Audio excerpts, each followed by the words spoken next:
আজ নওশাদ সিদ্দিকীর সভায় একেবারে জনজোয়ার। যে ছবি দেখানোর চেষ্টা করছি, আজ উত্তর চব্বিশ পরগনার মাটিয়া এলাকার কেন্দুয়া এফপি স্কুলের পার্শ্ববর্তী ময়দানে আইএসএফ এর পক্ষ থেকে এক অধিকার সভার আয়োজন করা হয়। এই সভায় প্রধান বক্তা হিসেবে উপস্থিত ছিলেন ভাঙড়ের আইএসএফ বিধায়ক তথা আইএসএফ এর চেয়ারম্যান পীরজাদা নওশাদ সিদ্দিকী। নওশাদ সিদ্দিকী এলাকায় ঢোকার সাথে সাথে একেবারে হাজারে হাজারে মানুষের জমায়েত। নওশাদ সিদ্দিকী যখন মঞ্চের দিকে যাচ্ছে, একেবারে দেখতে পাচ্ছেন হাজারে হাজারে কর্মী সমর্থক থেকে সাধারণ জনগণ কিভাবে ভিড় করছে। নওশাদ সিদ্দিকী এলাকায় ঢোকার আগে থেকে মাঠের কানায় কানায় দর্শকে ভরপুর। প্রিয় নেতা নওশাদ সিদ্দিকী আজ এখান থেকে কি বার্তা দেবেন, সেই বক্তব্য শোনার জন্য অধীর আগ্রহে অপেক্ষা করতে থাকে মাটিয়া এলাকার সাধারণ মানুষ। নওশাদ সিদ্দিকী মঞ্চ থেকে কি বক্তব্য দিলেন সরাসরি আপনাদেরকে শোনানোর চেষ্টা করব। তার আগে ভিডিওটি প্রচুর পরিমাণে আপনারা শেয়ার করে ছড়িয়ে দিন এবং আপনারা আমাদের চ্যানেল নতুন হলে চ্যানেল সাবস্ক্রাইব করুন, ফেসবুক পেজে দেখলে পেজটি ফলো করবেন।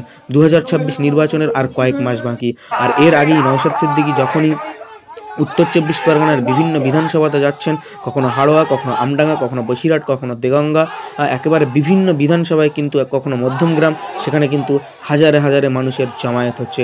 ঠিক সেই মতো আজ মাটিয়া এলাকায় যখন অধিকার সমাবেশে উপস্থিত হয় নওশাদ সিদ্দিকী, সেখানেও একেবারে হাজারে হাজারে কর্মী সমর্থক থেকে শুরু করে এলাকার সাধারণ মানুষ ভিড় করে। নওশাদ সিদ্দিকী যেখান থেকে কী বার্তা দিলেন সরাসরি আপনাদেরকে আমরা শোনানোর চেষ্টা করছি। আমাদের চ্যানেলের মাধ্যমে আপনারা সেই বক্তব্য শুনতে পাবেন, সরাসরি সেই বক্তব্য দেখতে থাকুন। নওশাদ সিদ্দিকী যেখান থেকে কি বার্তা দিলেন এবং ভিডিওটি আপনারা প্রচুর পরিমাণে শেয়ার করে ছড়িয়ে দিন। কিন্তু আমরা দেখলাম আইন বীর আইনে পরিণত হলো, সংখ্যার জোর দেখিয়ে এমপি বেশিছিল, বীর আইনে পরিণত হলো। তারপরে আমরা কি দেখলাম, যখন আইনে পরিণত হয়েছে আমাদের রাজ্য সরকারের কোনো উচ্চ বাচ্চ নাই, আমরা সুপ্রিম কোর্টে গিয়ে মামলা করলাম। গতকালকে রাজ্যের মুখ্যমন্ত্রী সম্পূর্ণরূপে মিথ্যাচার করেছে। রাজ্যের মুখ্যমন্ত্রী মামলাতে দাঁড়িয়ে বলছেন যে ওয়াকফের বিরুদ্ধে নাকি রাজ্য সরকার মামলা করেছে। আমি এই বসিরহাটের জমি থেকে, বসিরহাটের এই মাটি থেকে রাজ্যের মুখ্যমন্ত্রীর কাছে বার্তা দিতে চাই, আপনার রাজ্য অর্থাৎ পশ্চিমবঙ্গ সরকার যে মামলা করেছে সুপ্রিম কোর্টে, তার ডেট আর মামলার ডায়েরি নম্বর প্রকাশ করা হোক, তাহলেই জানতে পারবো আপনি কত ধরনের সত্যি মামলা করেছেন। আমি আপনাদের বলছি, মমতা ব্যানার্জি এই মামলার ডায়েরি হয় সুপ্রিম কোর্টে মামলার, যেমন মামলার নাম্বার বলি তো আমরা, সুপ্রিম কোর্টের ডায়েরি নাম্বার বলে, তাহলে প্রকাশ করতে পারবে না। কারণ মামলা আমি করেছি, আপনাদের এই মাদ্রাসা, আপনাদের এই মসজিদ, আপনাদের এই ঈদগাহ, আপনার পূর্বপুরুষের যে কবরস্থান গুলো আছে এখনো যতটুকু সুরক্ষিত আছে, এটা মমতা ব্যানার্জির করা মামলাতে সুরক্ষিত নয়, অভিষেক ব্যানার্জির করা মামলাতে সুরক্ষিত নয়, আপনার এলাকার বিধায়কের কেউ মামলাতে সুরক্ষিত নয়। আমাদের মতো গুটি কয়েক মানুষের মামলা আছে বলে এখনো যতটুকু আছে অধিকার পাচ্ছে, টিকে আছে।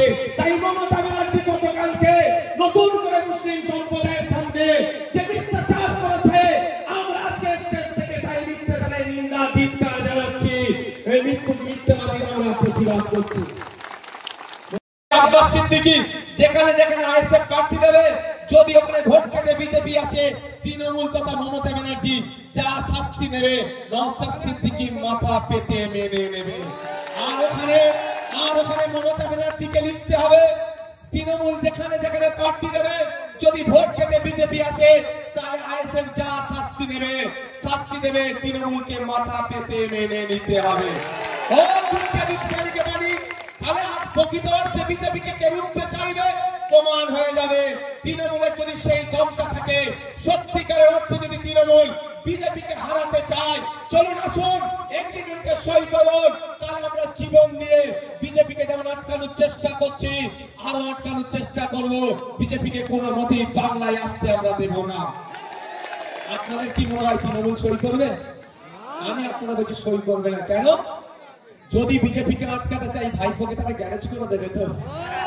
যদি বিজেপিকে আটকাতে চাই, এই তোলাবাজ নেতাগুলোকে গ্যারেজ করে দেবে। চাকরি চুরি করলো, কয়লা চুরি করলো, বালি চুরি করলো, গরু চুরি করলো, আবার জোরে বেকার পানি খেলো, 100 দিনের কাজের টাকা চুরি করলো। এমন কোন জায়গা নেই যেটা দুর্নীতি করেনি। করতে করতে মৃত মানুষের চোখটাকেও ওরা চুরি করে নিল। এই চোরেরা বাঁচার জন্য বিজেপিকে পশ্চিমবাংলায় আস্তে আস্তে জায়গা করে দিচ্ছে।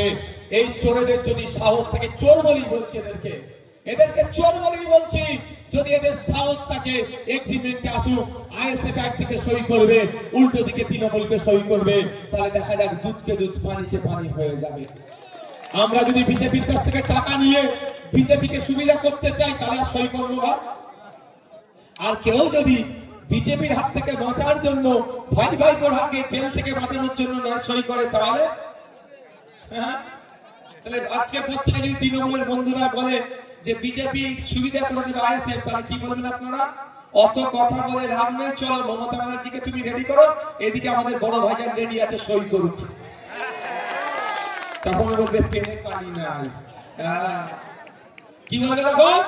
পেনে কালি নাই। তাই আপনাদের বলবো, ভাঙর যে আশা দেখিয়েছে, আজকে রাজ্যের মানুষ এটাকে গ্রহণ করেছে। আপনাদেরকে কে আসছে কে যাচ্ছে দেখার দরকার নাই। এখানে এসে আমি বলে যাই, বসিরহাট উত্তর বিধানসভায় 2026 সালে আমরা লড়াই করব। 2021-এ আপনারা বিজেপি আসবে বলে অনেকে ভোট দেননি, ভালোবাসার মানুষ। এখন আর বিজেপি আর তৃণমূল আলাদা মনে হয় আপনাদের? আলাদা মনে হয়? এরা নাকি অপরের পরিপূরক। যদি বিজেপি তৃণমূল আলাদা হতো, এতক্ষণ শুভেন্দু বাবুকে ধরে জেলের মধ্যে রেখে দিত। শুভেন্দু বাবু যেভাবে বাংলার সম্প্রীতি, বাংলার হিন্দু মুসলমানের মধ্যে যে ঐক্য আছে বিনষ্ট করার জন্য যে ভাষায় কথা বলছে, শুভেন্দু বাবুকে ধরে জেলের মধ্যে রাখা দরকার। তা না করে ছেড়ে রেখেছে, হিংসা ছড়াচ্ছে। তাই আপনাদের বলবো, সব বিজেপির ফাঁদে আমরা পড়বো না। 2026 সাল আসছে, বিজেপিকে হারাতে হবে, তৃণমূলকে হারাতে হবে, নতুন সরকার গঠন করতে হবে। যে সরকার শিক্ষার আমূল পরিবর্তন করবে, যে সরকার আসার সাথে সাথে আপনাদের কথা দিয়ে যায়, পিজিতে আর যেতে হবে না, এনআরএসে আর যেতে হবে না, আর্চিকলে যেতে হবে না, প্রতিটা জেলায় প্রতি বছরে একটা করে আর্চিকল পিজিয়ে এনআরএস তৈরি করবে। এই সরকার আপনারা চান না? এখান থেকে রুগীকে ছুটিয়ে কলকাতায় নিয়ে যেতে হবে। কোনটা চান আপনারা মায়েরা?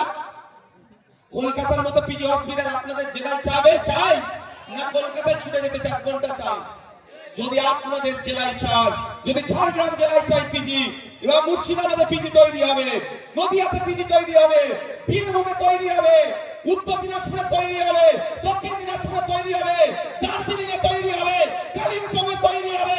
প্রতিটা জেলায় প্রতি বছরে একটা করে পিজি হসপিটাল তৈরি করবো আমরা, যদি আপনারা আমাদের সুযোগ দেন। চিকিৎসা পরিষেবা নেওয়ার জন্য কলকাতায় ছুটে যেতে হবে না। আর একটা কথা দিয়ে যাচ্ছি, 2026 সাল আসছে, বেকারত্বের দিকে মানুষ এগিয়ে যাচ্ছে। আজকে দিনের স্বপ্ন দেখিয়েছিল মোদিজি, কিন্তু বিগত 45 বছরে সারা ভারতবর্ষে যত না বেকারত্বের সংখ্যা ছিল, এই এখন সেই বেকারত্বের সংখ্যা বেড়ে যাচ্ছে। বেকারত্বের জ্বালায় আমাদের যুবক যুবতীরা জ্বলছে, অনেকে সুসাইড করছে, অনেকে মানসিক রোগে আক্রান্ত হয়ে যাচ্ছে।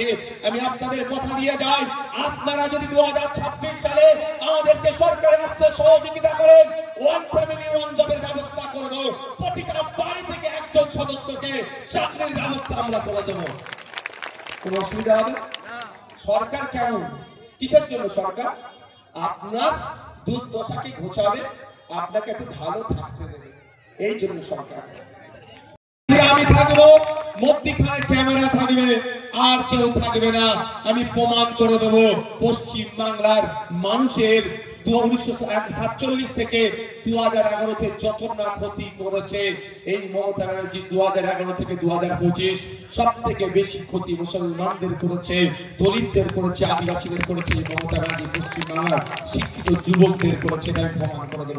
আর আমি যদি না প্রমাণ করাতে পারি,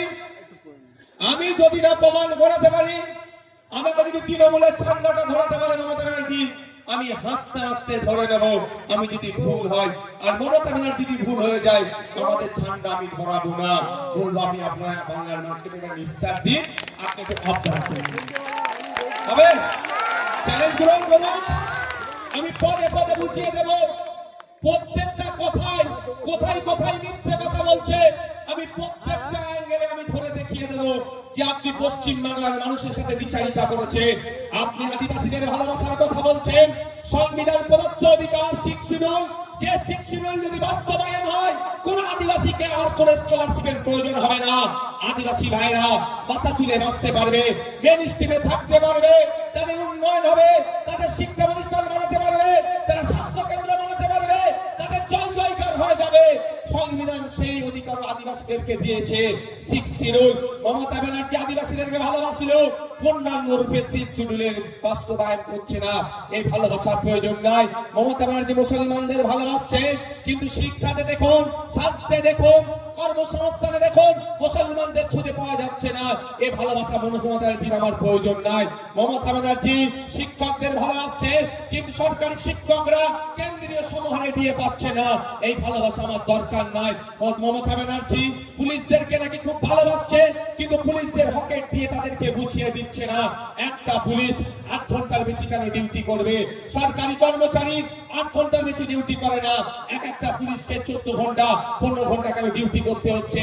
এই আমার ভালোবাসার প্রয়োজন নাই। তাই বন্ধুগণ, এই মমতা ব্যানার্জি পশ্চিম বাংলার মানুষের সাথে দ্বিচারিতা করছে। আর এই দ্বিচারিতা যাতে না ধরতে পারেন, এই দ্বিচারিতা থাকার পরও যাতে না আপনি অন্য জায়গায় অপশন থাকে, সেই জন্য মমতা ব্যানার্জি বিজেপিকে ডেকে নিয়েছে, আপনার সামনে দাঁড় করিয়ে দিচ্ছে।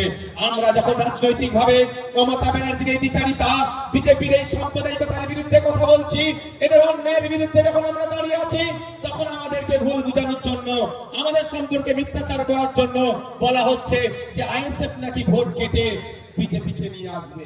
এটা ওষুধ আমি আজকে দিয়ে যেতে চাই, শুনবেন আপনারা? হাত তুলুন যারা শুনতে চাইছেন, যারা শুনতে চাইছেন হাত তুলুন তো। মমতা ব্যানার্জির ওষুধটা আমি দিতে চাই। কি ওষুধ? মমতা ব্যানার্জির দলের লোকেরা আমাদের নামে মিথ্যাচার করে, কি বলে? ভোট কেটে নাকি বিজেপিকে নিয়ে আসবে। আমি আপনাদের এখানে বসিরহাট উত্তর বিধানসভায় এসে আমি কথা দিয়ে যাচ্ছি, মমতা ব্যানার্জিকে রেডি করুন। পিরজাদা আব্বাস সিদ্দিকী রেডি আছে, একটা এগ্রিমেন্ট পেপারে সই হবে। সইটা কি হবে একটু দাঁড়ান, শুনে নিন আগে, তারপরে তাড়িয়ে দেবেন।